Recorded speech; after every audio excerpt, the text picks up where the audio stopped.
कल तक हमने रेसिप्रोकल लैटिस तक डिस्कस किया था और अब इसमें कुछ थ्योरेटिकल चीज़ें हैं वो भी हम करेंगे डिस्कस, और कुछ क्वेश्चंस आज हम सॉल्व करेंगे। Previous year questions, previous year exam में आए क्वेश्चंस को हम डिस्कस करेंगे।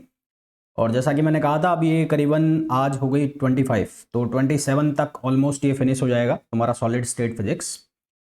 जितना इसमें है सिलेबस में है वो सारा हमारा 27 तक कंप्लीट हो जाएगा। देन उसके बाद हम लोग इलेक्ट्रॉनिक्स स्टार्ट कर देंगे, इलेक्ट्रॉनिक्स पढ़ना स्टार्ट कर देंगे 28 से अप्रॉक्सीमेटली मान लो। और अगले करीबन 2 वीक तक, 2 वीक नहीं 12-13 दिन इलेक्ट्रॉनिक्स चलेगा तुम्हारा। ठीक है, चलिए स्टार्ट करते हैं। तो क्वेश्चंस करेंगे सबसे पहले हम। चक्कर, हाँ ये ठीक। क्वेश्चन नंबर फर्स्ट है X rays can be deflected. Spelling सही। X rays can be deflected by, option A है magnetic field only, magnetic field only.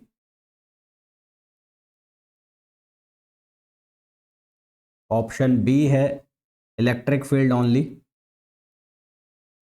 Electric field only. Option C है simultaneously,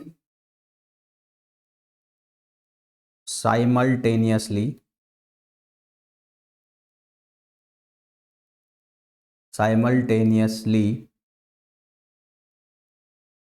applying electric and magnetic field, applying electric and magnetic field. और option D है neither by electric field, neither by electric field nor by magnetic field.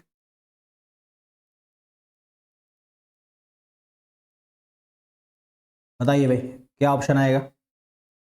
Neither by electric field nor by magnetic field, बताओ क्या option आएगा? Option A, B, सी और D. Question आया है BHU 2015। X-rays can be deflected by magnetic field only, electric field only, simultaneously applying electric and magnetic field only, और neither by electric field और nor by magnetic field। बताओ क्या option आएगा? क्या option आएगा इसका? इसका ऑप्शन आएगा डी। क्यों? क्योंकि ये चार्ज डिपेंडेंट नहीं होती। अगर ये चार्ज डिपेंडेंट होती तो इलेक्ट्रिक फील्ड और मैग्नेटिक फील्ड में इसका क्या हो जाता? डिफ्लेक्शन हो जाता। ऑप्शन क्या आएगा? डी, है ना, चार्ज इंडिपेंडेंट होती है।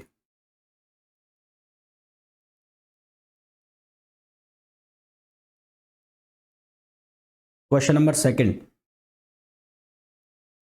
Second is the reciprocal lattice, the reciprocal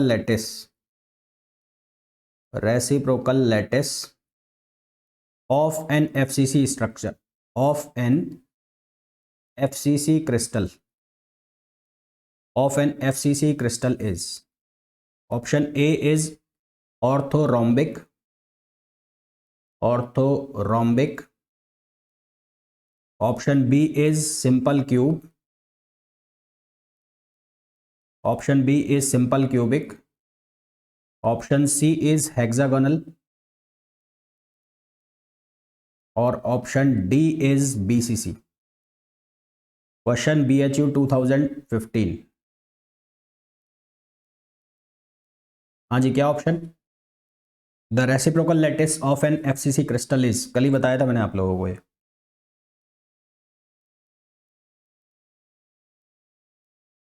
कल ही बताया था मैंने आपको reciprocal lattice of FCC,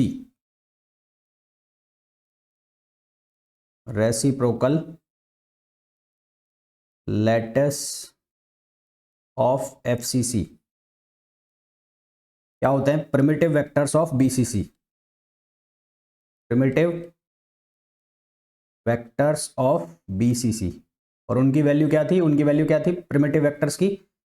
A/2 I cap plus J cap minus K cap और फिर क्या था दूसरा, a/2 minus I cap plus J cap plus K cap, और एक था a/2 आई cap minus J cap plus K cap. और इसी तरह से प्रिमिटिव वेक्टर जो एफसीसी के हैं वो रेसिप्रोकल लैटिस होते हैं बीसीसी के। तो रेसिप्रोकल लैटिस ऑफ बीसीसी, ये क्या होते हैं, ये होते हैं प्रिमिटिव वेक्टर ऑफ एफसीसी। ठीक, तो आंसर क्या आ जाएगा इसका डी। और अगर इसकी जगह ये पूछा जाता बीसीसी क्रिस्टल का, तो बीसीसी का आ जाता है एफसीसी। नेक्स्ट क्वेश्चन पे आइए, question number third is because of which property of the crystal, because of which property of the crystal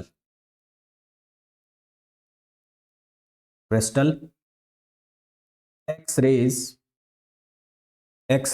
can be diffracted from the crystal, x-rays can be diffracted from the crystals।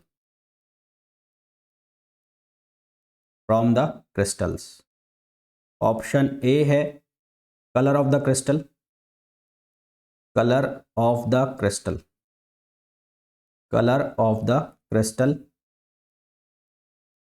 Option B है sharp edges of the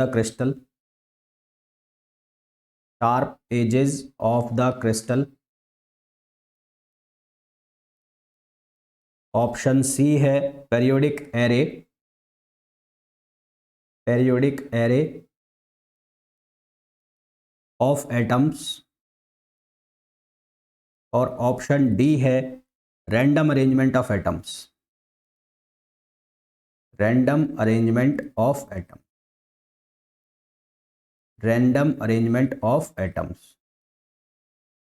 option है BHU, sorry option नहीं, question आया था BHU 2015 में,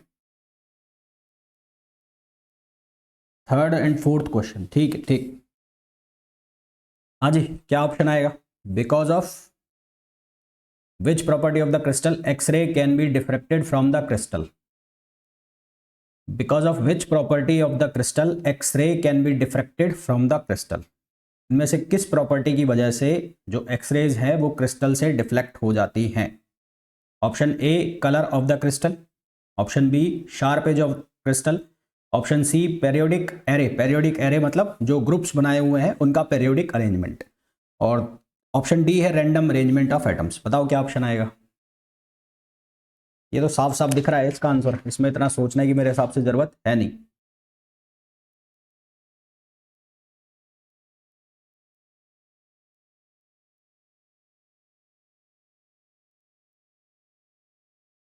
इसका option आएगा C option आएगा सी। ठीक है, नेक्स्ट क्वेश्चन पे आ जाओ, question number 4 is according to the Moseley law,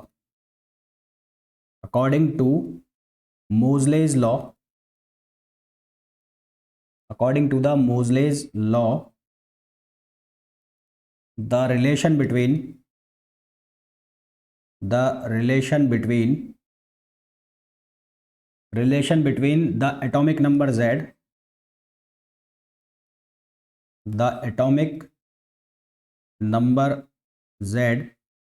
and frequency nu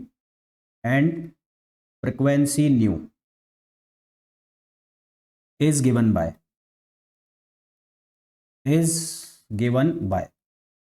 option A है A is nu proportional to z minus b, option B है nu proportional to z, option C है nu proportional to z minus b cube, और option D है nu proportional to z minus b square.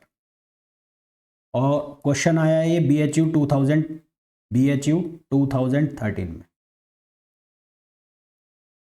According to Moseley law the relation between the atomic number z and frequency nu is given by, क्या relation होता है Moseley's law का, nu equals to a z minus b। a proportionality constant होता है, z atomic number होता है, तो अगर इसको हम ऐसे लिखना चाहें तो ऐसे भी तो लिख सकते हैं इसको, जेड माइनस बी स्क्वायर। तो ये रिलेशन कौन सा ऑप्शन शो कर रहा है? कौन सा ऑप्शन शो कर रहा है? डी। तो हमारे पास इसका करेक्ट आंसर कौन सा हो जाएगा? डी। ठीक है, कौन सा आंसर हो जाएगा इसका करेक्ट? डी। नेक्स्ट क्वेश्चन पे आ जाइए। ए क्यों आएगा यार?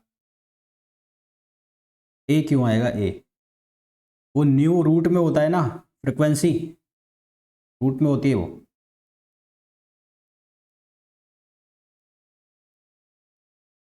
याद रखो, वही चीज़ें याद रखो। नेक्स्ट क्वेश्चन पे आओ। Question number 5। Question number 5 is during x ray emission, during x ray emission,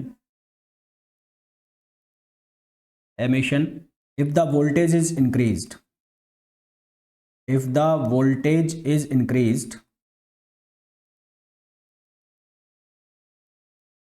option A है minimum wavelength decreases, minimum wavelength decreases. Option B है minimum wavelength increases, minimum wavelength increases. Option C है intensity increases, intensity increases. And option D है intensity decreases, intensity decreases. तो ये question है BHU 2014, BHU 2014। During x ray emission if the voltage increase, voltage का X-ray emission के कौन से parameter पर इफेक्ट पड़ेगा वो बताना है हमें। हाँ भाई, क्या आंसर आएगा? लैम्बडा। मैंने ये बताया था आप लोगों को कि ई जो है वो किसके बराबर है? H new.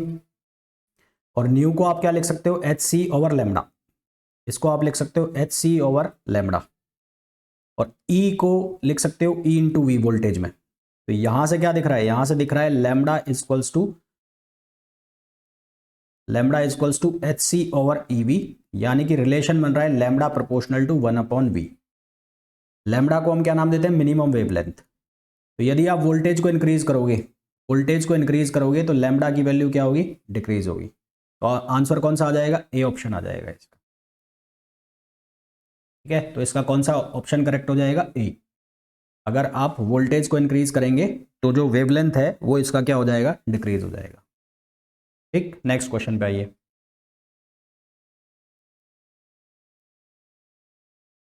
Question number 6,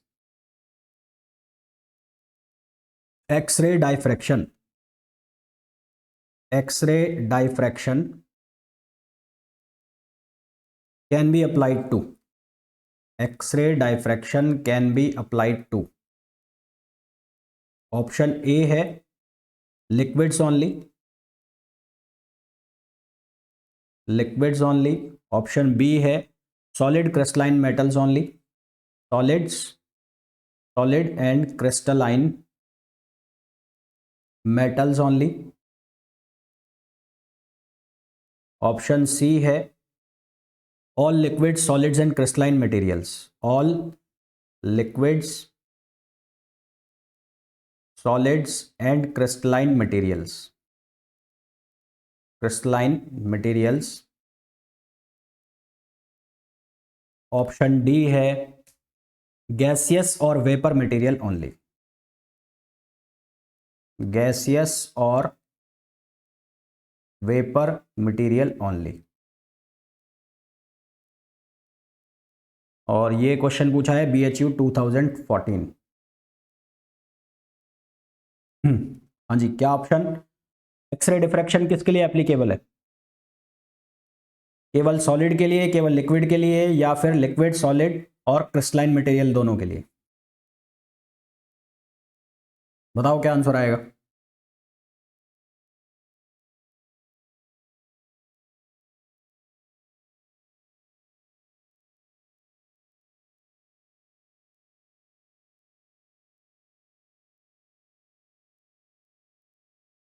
solid नहीं, 3 आएंगे तीनों। एक्सरे डायफ्रैक्शन तीनों के लिए एप्लीकेबल होता है, लिक्विड के लिए भी, सॉलिड और क्रिस्टलाइन मटेरियल के लिए भी। सॉलिड और क्रिस्टलाइन मटेरियल में तो होगा ही होगा, और लिक्विड के लिए भी एप्लीकेबल होता है। ठीक है, तो applicable for liquid, solid and crystalline materials. C option लगेगा, सी। कुछ क्वेश्चन याद करने वाले होते हैं, ये इनको याद करना है सीधे सीधे तुम्हें। All liquid, solid and crystalline materials. Next question पे आओ, question number 7।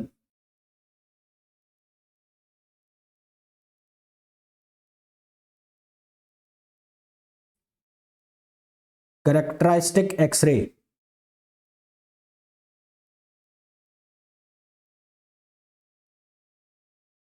Characteristic x ray,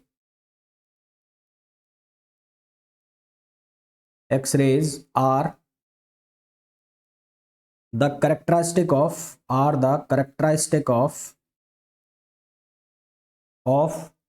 which of the following, which of the following?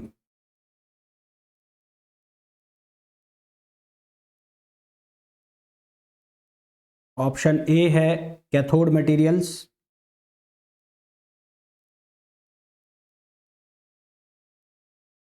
Option B है एनोड मटेरियल्स,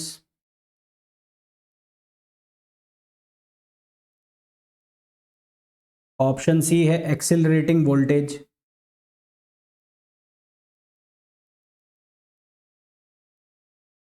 और ऑप्शन डी है ट्यूब करंट। Tube current. तो हमने बात की थी दो तरह की एक्सरे थी, एक कंटिन्यूअस एक्सरे और एक कैरेक्टरिस्टिक एक्सरे। कैरेक्टरिस्टिक एक्सरे कब निकल रही थी, जब सरफेस से कोई मेटल का इरोजन हो गया था, कोई मेटल इलेक्ट्रॉन का इरोजन हो गया था, तो अपर शेल से लोअर शेल में एक इलेक्ट्रॉन आया था, और जो एमिशन हुआ था रेडिएशन का, वो कैरेक्टरिस्टिक एक्सरे के फॉर्म में हुआ था। तो कैरेक्टरिस्टिक एक्सरे मेनली कौन से मटेरियल्स के लिए होती है, जो एनोड मटेरियल्स होते हैं, एनोड टाइप के जो मटेरियल्स होते हैं उनके लिए कैरेक्टरिस्टिक एक्सरे होता है। दूसरा, मैंने आपको ये भी बताया था कि मोजले लॉ जो हम पढ़ते हैं, मोजलेज लॉ, तो मोजलेज लॉ भी जो वैलिड होता है या जिसके लिए यूज किया जाता है, वो कौन से होती है, कैरेक्टरिस्टिक एक्सरे। मोजलेज लॉ की भी जब हमने बात की थी, तो वो भी यूज होता है किसके लिए, कैरेक्टरिस्टिक एक्सरे के लिए। ये भी हमने ऑलरेडी बात कर ली थी। नेक्स्ट क्वेश्चन, ये क्वेश्चन आया था BHU 2014 में, BHU 2014। नेक्स्ट क्वेश्चन पे आइए, question number 8।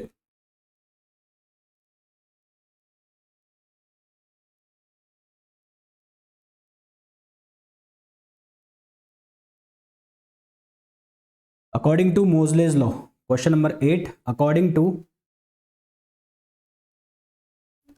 To Moseley law,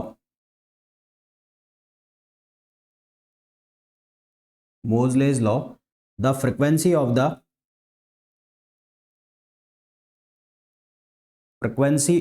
characteristic X-ray, frequency of the characteristic X-ray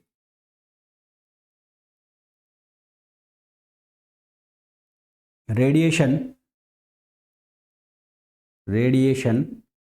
is proportional to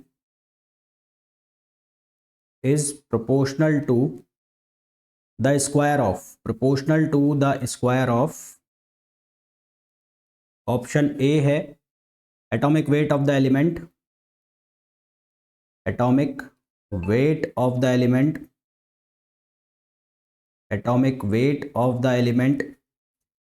option B है atomic number of the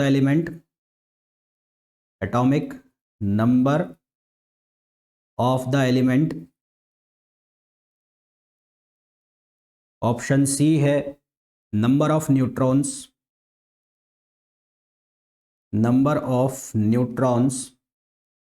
end option D है square of atomic number.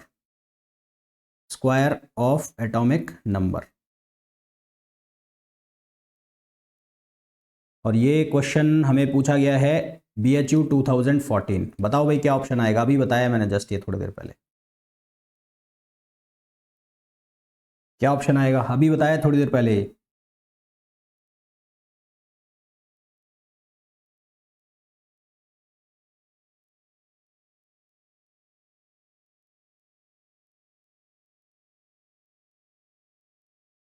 अभी बताया ना ये, nu proportional to Z minus B, यहाँ से new proportional to क्या बन रहा है, जेड माइनस बी स्क्वायर। और हमें यही पूछा है कि जो फ्रिक्वेंसी है, फ्रिक्वेंसी किसके स्क्वायर के प्रोपोर्शनल है, किसके स्क्वायर के प्रोपोर्शनल है, atomic number of the element, B option आएगा, atomic number of the element.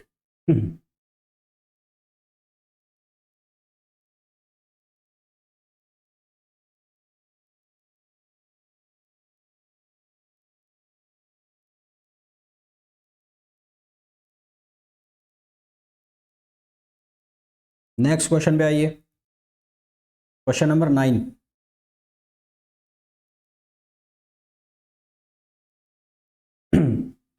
Question number 9, question 9 में बोला है which of the statement about the spectrum of continuous X-ray, which of the statement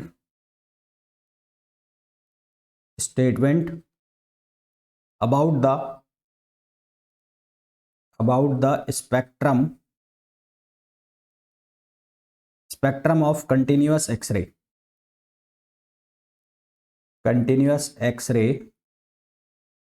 is false।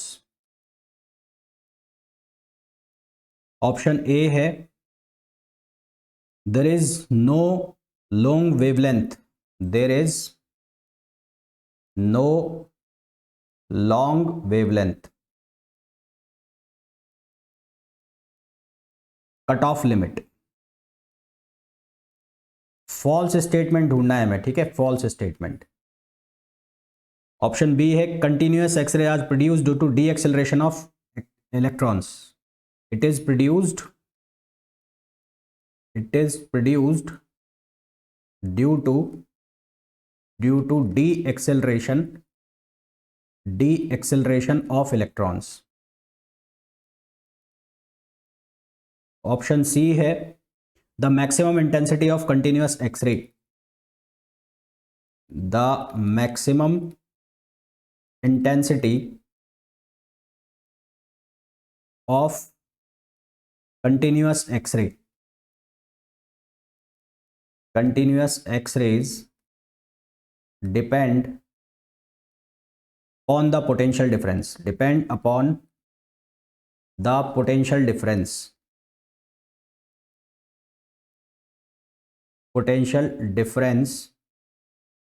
across the X-ray tube,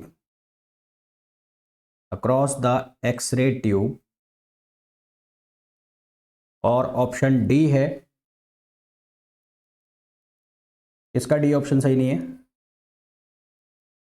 बेटा, इसमें ये पूछा है square of the already दे दिया ना, और यहां पे ये बोल रहे हैं ऑप्शन डी में कि न्यू, ऑप्शन डी के अकॉर्डिंग बात ये हो रही है कि nu proportional to Z minus B का स्क्वायर और उसका भी स्क्वायर कर दो। तो यहां बात ये बोली जा रही है ऑप्शन डी के according square of atomic number, मतलब एटॉमिक नंबर का स्क्वायर है उसका भी स्क्वायर, तो यहां पर पहले से ही स्क्वायर बोल दिया, इसलिए यहां पर ऑप्शन बी सही है,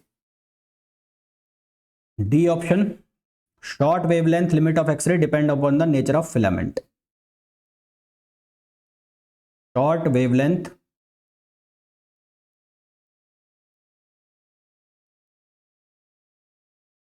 limit of x-rays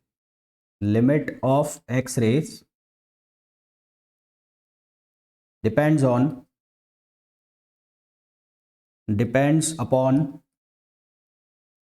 the nature of filament,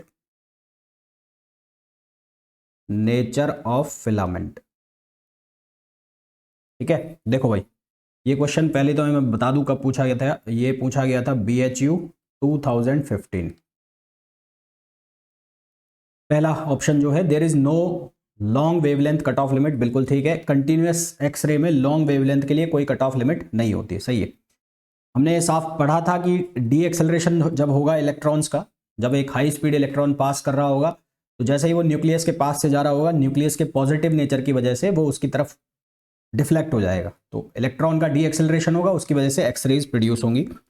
maximum intensity जो है वो कंटिन्यूअस एक्सरे की डिपेंड करती है पोटेंशियल डिफरेंस पे। हमने ये बात की थी कि एक्सरे को जो प्रोड्यूस किया जाता है वो कैसे किया जाता है, एक डिस्चार्ज ट्यूब के अंदर 10⁻³ mm Hg तक प्रेशर मेंटेन करके उसके बाद 25 किलो वोल्ट का पोटेंशियल डिफरेंस लगाया जाता है, तो वो डिपेंड कर रहा है सीधा सीधा। बच गया fourth option, short wavelength limit of x-ray depend upon the nature of filament. तो जब कट ऑफ लिमिट ही नहीं है तो वो नेचर ऑफ फिलामेंट पे डिपेंड करेगी नहीं, तो ऑप्शन डी जो है वो क्या हो गया, फॉल्स हो गया। तो इसका करेक्ट आंसर क्या आ जाएगा, ऑप्शन डी, है ना। तो इसके लिए करेक्ट आंसर हो जाएगा ऑप्शन डी। क्लियर है ये?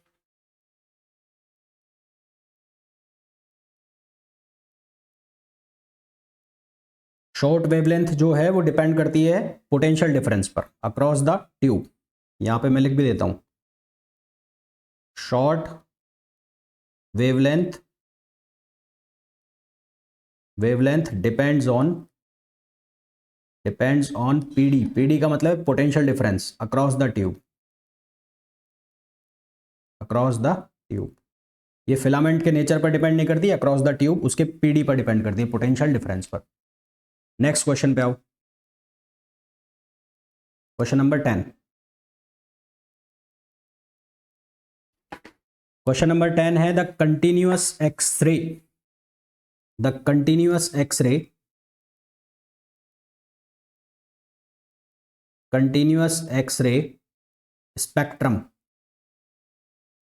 Spectrum is the result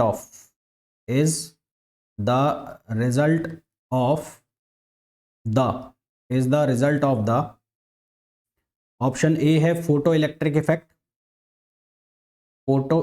effect, option B है inverse photo electric effect, option C है कॉम्पटन इफेक्ट, और ऑप्शन डी है Auger effect.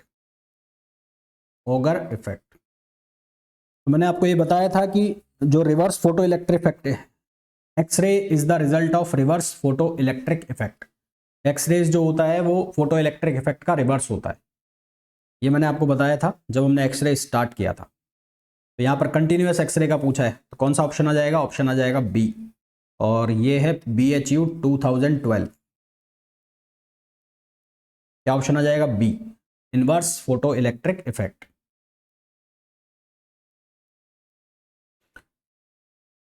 Question number 11, the short wavelength limit of x-rays, short wavelength limit of x-ray depends on option A है nature of target,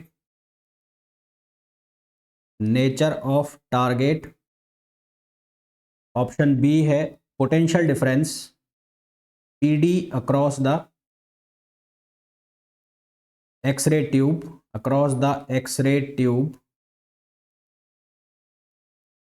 option C है nature of filament use,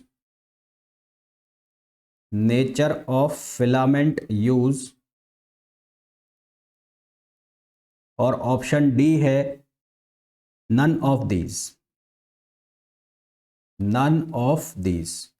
question आया BHU 2013 में। हाँ जी, क्या option आएगा, अभी बताया जस्ट, क्या आंसर आएगा। The short wavelength limit of x-rays depends on nature of target, potential difference across the x ray tube, nature of filament used, और नन ऑफ दीज। बताइए क्या आंसर आएगा।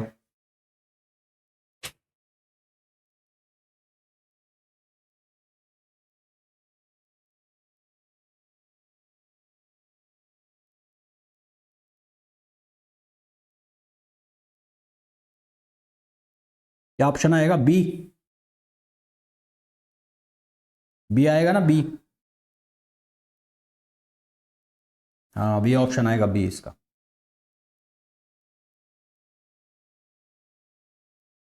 बी आ जाएगा, B.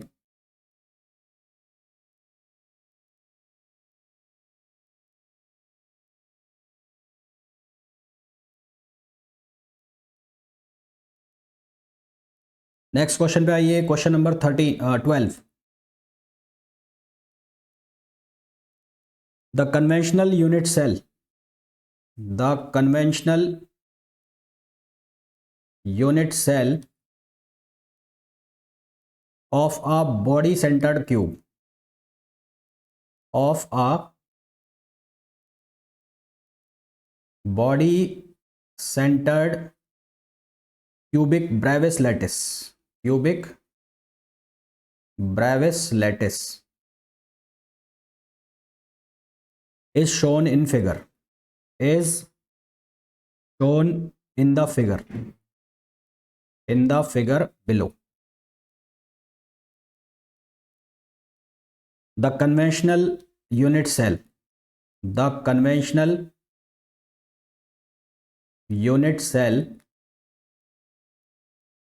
has volume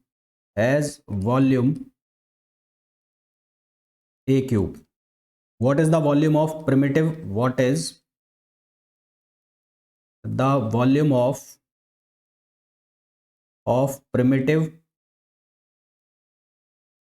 unit cell? What is the volume of primitive unit cell? और options दिए हैं इसके. ऑप्शन ए है a cube by 8, option B है a cube bye 4, option C है ए क्यूब अपॉन 2 और ऑप्शन डी है a cube. और ये हमें इसका डायग्राम बना के दिया है.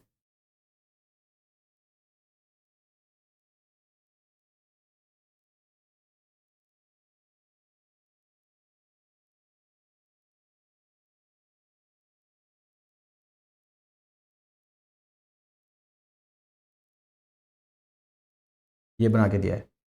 ठीक है. और क्वेश्चन आया है BHU 2012 में. क्या आंसर आएगा तुम्हारे अकॉर्डिंगली? क्या आंसर आना चाहिए? कल ही बताया था मैंने, कल ही बताया था, कल ही.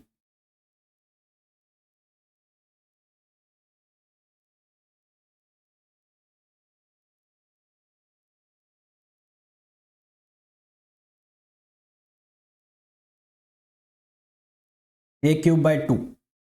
क्या ऑप्शन आएगा? A cube by 2. Primitive unit cell का जो वॉल्यूम हो जाएगा इसका कितना होता है? A cube by 2. अच्छा, इसका रेसिप्रोकल का अगर पूछा जाए तो, अगर ये पूछ लिया जाता volume of BCC of its reciprocal lettuce,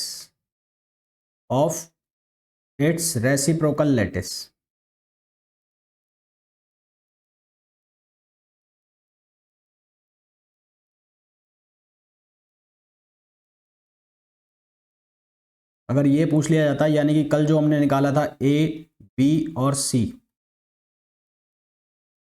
है ना, क्या निकला था ये? A by 2 I cap plus J cap minus K cap.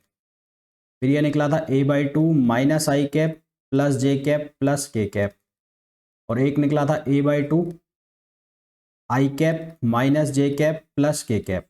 आपसे पूछ लिया जाता volume of BCC reciprocal lattice, तो इसका वॉल्यूम कैसे निकालते हैं आप? इसका वॉल्यूम निकालते A dot B cross C, ये डॉट लगा के.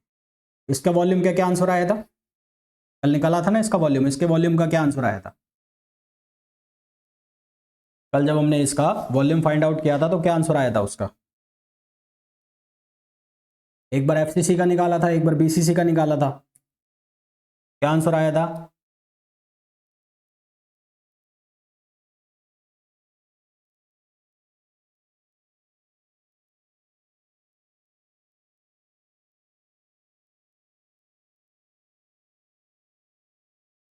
देख लो अपने नोट्स में, देख लो कल लिखा हुआ है.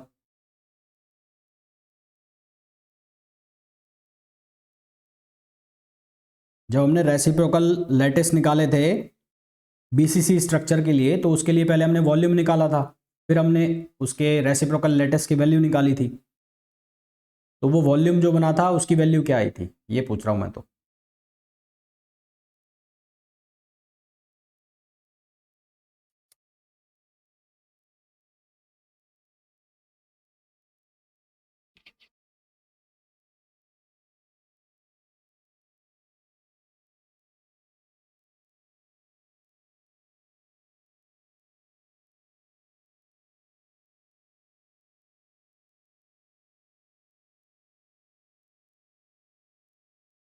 चलो देख लेना वो आंसर, वो भी क्वेश्चन पूछा जा सकता है, मैं ये कह रहा हूँ इसका आंसर देख लेना बस।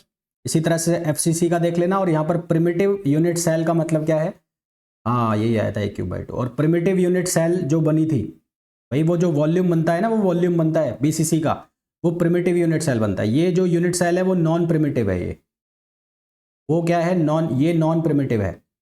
और वो जो यूनिट सेल बनता है, जो रेसिप्रोकल लैटिस के लिए हम यूनिट सेल बनाते हैं, वो अंदर ही अंदर जो चलता है वो प्रिमिटिव यूनिट सेल होता है। और उस प्रिमिटिव यूनिट सेल का वॉल्यूम निकलता है A³/2। तो वो यही होता है प्रिमिटिव, वो यही होता है प्रिमिटिव यूनिट सेल। ठीक है, तो उस क्वेश्चन को ये भी पूछा जा सकता है और इस क्वेश्चन को ऐसे डायरेक्टली ये भी पूछा जा सकता है। तो प्रिमिटिव का मतलब और नॉन प्रिमिटिव का मतलब आप अच्छे से समझते हैं। प्रिमिटिव का मतलब होता है जिसमें अंदर कॉर्नर के अलावा कहीं और कोई बीच में कोई भी लैटिस पॉइंट नहीं हो, वो प्रिमिटिव है। और नॉन प्रिमिटिव का मतलब है जब कॉर्नर के अलावा भी कहीं हो। नहीं A³/8 क्यों आएगा बेटा। तो जो हमने कल बीसीसी का रेसिप्रोकल लैटिस निकालने के लिए 3 कांस्टेंट्स निकाले थे, लैटिस कांस्टेंट्स A, B और C। तो उससे कुछ इस तरह का वॉल्यूम बन रहा था अंदर, ऐसे ऐसे जा रहा था वो volume.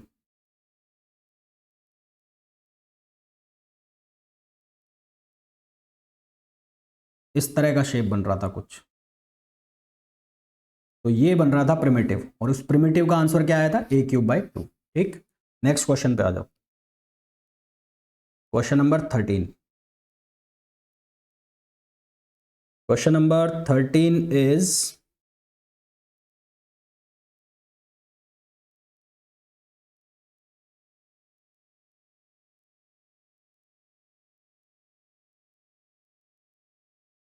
The longest wavelength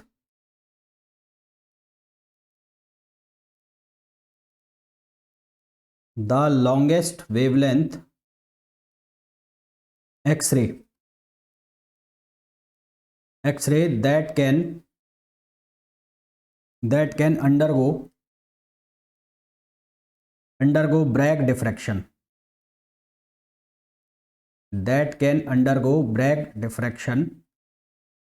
in a crystal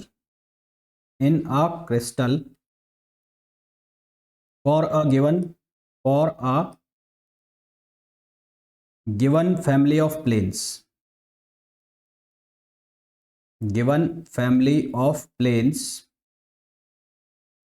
of spacing d is option A है D/4, ऑप्शन बी है D/2, ऑप्शन सी है D और ऑप्शन डी है 2D।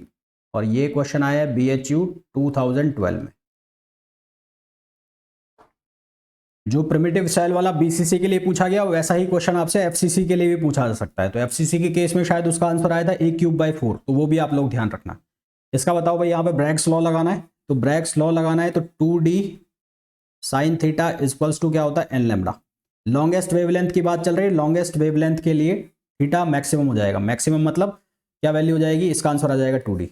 मैक्सिमम का मतलब साइन थीटा 90 डिग्री, तो ये हो जाएगा 2D sin 90 डिग्री।